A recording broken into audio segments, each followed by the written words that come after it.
Good morning, students. Welcome back to the world of business studies. We are discussing the chapter 1, and this is part 3 of chapter 1. Let's a quick recap about what we have discussed in our previous session. We have discussed what is business, and we have also discussed few features of the business out of total 7 features of business. First 3 we have discussed, and today in this session we have to discuss about the rest of the features of business. Dealing in goods and services on a regular basis. Students, once or twice dealing in goods and services cannot be considered as a business, though it involves any kind of the exchange of something of valuable that could be cash or cash equivalent. It could be just to purchase a new goods or to sell out the old goods which you have already utilized. Like see, if you sell your old bike to purchase a new bike, this is not considered as a business activity. It could be considered as a financial activity. Why? Because on a regular basis, you are not at all dealing in buying and selling of your bikes. If you do, then it would be considered as a business. As dealing in goods and services on a regular basis is one of the most important characteristic of business. Now, when we discuss about regularity of dealing or transaction, students, it doesn't mean that a regular basis means daily the business has to sell a minimum amount of unit. It is not like that. It can sell 1 unit a day or 10 units in a 3 day, whatever the intensity of selling of a particular goods and services may be, but it is on a regular basis. That is why it is considered as a business, because these transactions are of a similar nature. The person who is selling a car, and if he is selling a car on a regular basis, and that is why it is considered as a business activity. One single transactions of sell and purchase cannot be termed as a business at any cost. It could be considered only and only as a economic or financial activity. If we take one example, that if you sell your car, even if you're selling at a profit, then also it won't be considered as a business, because you are selling it only once or twice. Yes, if definitely, if you are dealing continuously in buying and selling of car on the basis of a dealership contract, then it can be termed as a business activity. Otherwise, it would be considered only and only as an financial activity. Next character it is, that is uncertainty of return. Now, when we want to discuss about the uncertainty of return, then first of all, we must know what is uncertainty of return. See, uncertainty of return means lack of knowledge about return on total capital invested in business. It means, dear, if you have invested 1 crore rupees in the business, that at what rate you will earn profit on that particular capital investment, that is not sure, because sometime you may earn profit, sometime you may suffer a loss also. And as we have discussed in the first characteristic of business, that main objective of business, that is to earn profit, each and every business activities are conducted with the main motive of profit. But as you know, that profit is not always certain. Why profit is not certain? Because there are many risks associated with each and every business transaction. The risk may be in terms of loss, different types of the risk, like political changes, economical changes, technological changes, a change in demand of a particular good, or change in taste and preference of a particular consumer. This all will result in a loss. This may refer as a risk associated with the business, and this risk will result in uncertainty of return. A businessman invests capital to run its business, But when he is investing his capital, at that time he or she is not certain about what amount of profit he or she may earn from that particular investment, because there are possibilities of a loss. So this kind of the possibility of a loss in business, which results in uncertainty of a result, that is what one of the important characteristic of a business. Next one, that is profit earning. Now, as we have already discussed that business is an economic activity, and it is an economic activity because it is conducted with the main motive of earning profit. Now, if we want to discuss about profit earning, then first of all, we must discuss what exactly profit is. Now see, businessman faces many risks and uncertainties of the business. Now, whenever any businessman faces many kind of the risk and uncertainties of a business, then in a reward of it, he receives a certain amount in the form of cash or cash equivalent. This reward which a businessman has received to face a risk and uncertainty of business, that is what considered as profit. As you know that main objective of each and every business, that is to earn profit. None of the businessmen carries out the business with the objective to earn loss. Each and everyone wants to earn the profit. Why? Because profit is the lifeline. Profit is the white vein of each and every business, and this profit will only help in the survival, growth, and expansion of a business. Now see students, if from any kind of the business activity profit motive is absent, then that particular business activity will no longer consider as a business. Why? Because then it would be considered as a charitable activity, or it could be considered as only and only monetary activity, but it cannot be termed as business at any cost. It is not so that each and every business have only and only one objective of a profit earning.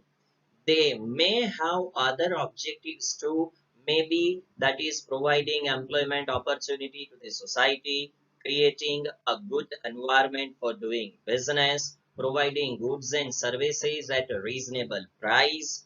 This all may be the objectives of the business, but the modern concept of business is always founded on goal of profit through this service. Why? Because businesses may have the service motive, because as per the provisions of Indian Companies Act, it is compulsory for each and every company to follow CSR, corporate social responsibility. They would be able to perform their social responsibility only if they earn enough profit. So indirectly, the first, foremost and primary objective of each and every business, that is to earn a huge profit. Next feature, that is element of risk. Now, if we want to discuss about the risk, then first of all, we must know that what exactly risk is.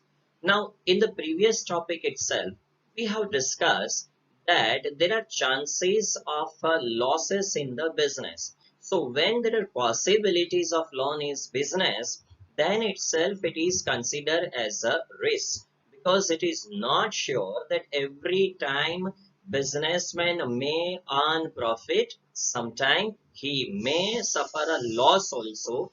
So this possibility of loss in business is considered as a risk. Students, risk is an inevitable part of business, and we cannot separate risk from the business. You will not find any kind of the business which is not affected with the risk. Definitely, intensity of a risk may differ. There are certain business in which risk is very high, and in certain business you will find the risk is little low. And that is why few of the scholars have rightly said that higher the risk, higher the profit. Low is the risk, lower is the profit.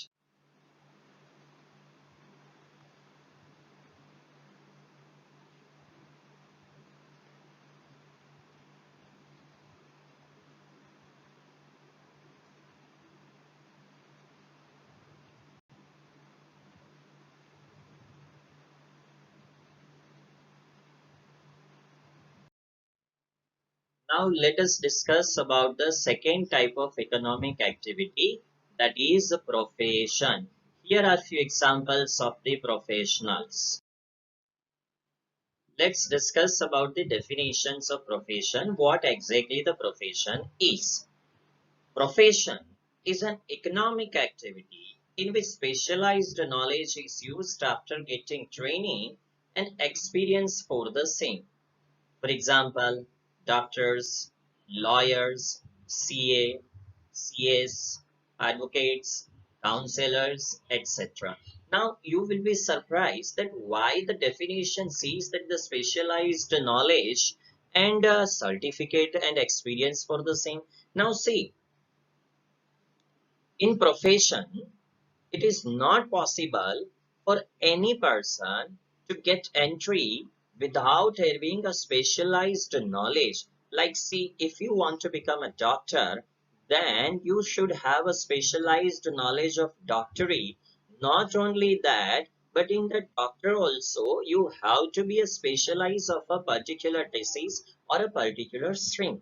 In the same manner, if we discuss about the lawyers, then the lawyers are also of a different type. They should have a special knowledge of the field which they have selected, like the IT consultant lawyers, criminal lawyers, and other lawyers. So the special type of a knowledge is required. Not only this, because in business and employment also you need a certain type of a knowledge. Here, the specialized knowledge is accompanied with a special type of a training. Like, if you want to become a doctor, then it is compulsory that you have to undergo a certain training, which each and every residential doctor has to get. They have to get the experience for the field which they have selected, like all those who want to become lawyer, CA, CS, advocates, counselors, doctors. They all have to work under certified doctors, lawyers, CAs, CAs, advocates, and counselors for a certain period of time. Like if we discuss about specifically lawyers, then once you complete the study of 3 years of LLB, you cannot practice as a lawyer, because in third year it is a final year of LLB. You have to get the actual life experience of how the proceedings of the courts takes place, and for that it is compulsory that you have to work under some certified lawyers. You have to regularly go to the courtrooms. You have to see the proceedings. You have to note down the thing. Indirectly, this is one kind of the internship which each and every professionals have to perform if they want to become the professional. So in this way, profession is that kind of the economic activity in which specialized knowledge is used after getting training and experience for the same. Now let us discuss about the third type of economic activity, that is employment. Let's discuss the meaning of employment. What exactly employment is? Employment is a particular situation.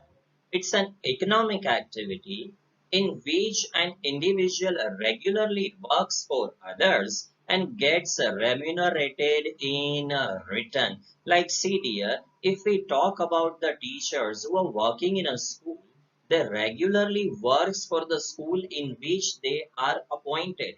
Regularly, like if we take the example of our school, then all the teachers of our school regularly report early in the morning and they remain at the school till 2:10. Again on the other day, weekdays, and for whole year, they keep on coming and perform their teaching activity. They regularly work for them and they are working for the school. And what do they get after performing this activity on a regular basis? They get the remuneration. Remuneration is a common noun for the salary, wages, commission, or any other cash payment received by an employee. That is a single word for them. So, in short, if we discuss about the employment, then it's that kind of an economic activity which an individual regularly works for others and in return he gets the remuneration. If we take a few examples of employment, then teachers, workers, plumbers, servants, peons, etc. These all are the examples of employment. Now, dear, I hope that the idea between different economic activities, that is business, profession, and employment would be clear in your mind. But I feel that there is a need to clarify one thing over here when we discuss about the profession and employment. See dear, sometimes it may happen that a person may be profession in the field of profession or may be employment. The reason behind that is if a doctor is working in his own hospital or he is running his own dispensary, then it is the example of a profession. But if a doctor is working under someone as a salaried person, then he is the example of an employment. If a teacher is working in a school is an example of an employment. But if he is running his coaching institutes like Ellen or many other, then it is considered as an example of a profession or rather business also. Clear? So the difference between professional and employment depends that where they are working and under whom they are working. If any specialized knowledgeable person is working independently and he is not dependent on anyone for his or her salary, then that is the example of a profession. And if he is working under someone, he is dependent on someone for his salary, then that is the example of an employment. If a CA is running his own farm, that is example of a profession. But if a CA is working in a firm under someone and gets remunerated in return, then it is an example of employment. Now I hope that the difference between profession and employment is clear. In previous slide, we have discussed about the basic difference between profession and employment, but it is very much necessary to discuss about the difference between business, profession, and employment. See, these three are types of economic activity, but then also there is a certain basic difference between these three. So, as you know that in our previous session we have discussed that in CBSE board, whenever you write difference, the column of basis is very much important. So, it is here also. Let's discuss about the difference between business, profession and employment in detail. The first basis of difference between business, profession and employment, that is the definition, which I don't know. You all know, as in the previous slides, we have already discussed the definition. So when you write in your CW, you will write it by your own. So let's directly go to the second basis of difference, that is educational qualification. See dear, as per Indian Companies Act, it is not at all compulsory for any entrepreneur to have minimum educational qualification to start a business. If an if it is that even an illiterate person can also start a business. There is no requirement of any minimum qualification to run or start any business, because as you all know that the Mark Zuckerberg, the owner of Facebook, is a college dropout. There are many who are a successful businessman, but they don't possess a particular degree to run that business. You will find many examples of the entrepreneurs who run the business very well, but they don't have a formal degree in that. So in short, it is not compulsory in business to have a minimum educational qualification. Whereas we discuss about the profession, then educational qualification is must to identify an individual as a professional. If you don't possess a certain educational qualification, you cannot be termed as a professional. If we discuss about employment, then the requirement of educational qualification in employment depends on nature of work, where he is employed, what kind of the work he is performing. On that basis, he or she can be asked for a certain level of educational qualification, like certain level of uh, jobs, there is a requirement of only and only 10th level, whereas in certain schools, like for the peon also, there is a minimum requirement of a college. So it depends on the nature of work. For sweepers, it is only fourth pass. For peon in a different organization, different qualification is required. Next basis of difference, that is capital investment. Capital investment means how much capital is required to start a particular business, profession, or employment. To start a business, there is a need of a huge capital investment in machines, in furnitures, in fixtures, in vehicles, in godowns, in human resources, etc., etc., etc. Whereas in professional, a moderate capital investment is required to have your own premises and to have a small staff. If we talk about the employment, then capital investment in any kind of the job is not at all required. Next basis of difference, that is financial risk. Financial risk in business is very high, as the financial investment is also very high in business. In profession, the financial risk is moderate because the moderate capital investment is required. If we talk about the employment, then the financial risk is almost absent in employment, because any employee is not required to invest any kind of the amount in business or the job which he is doing.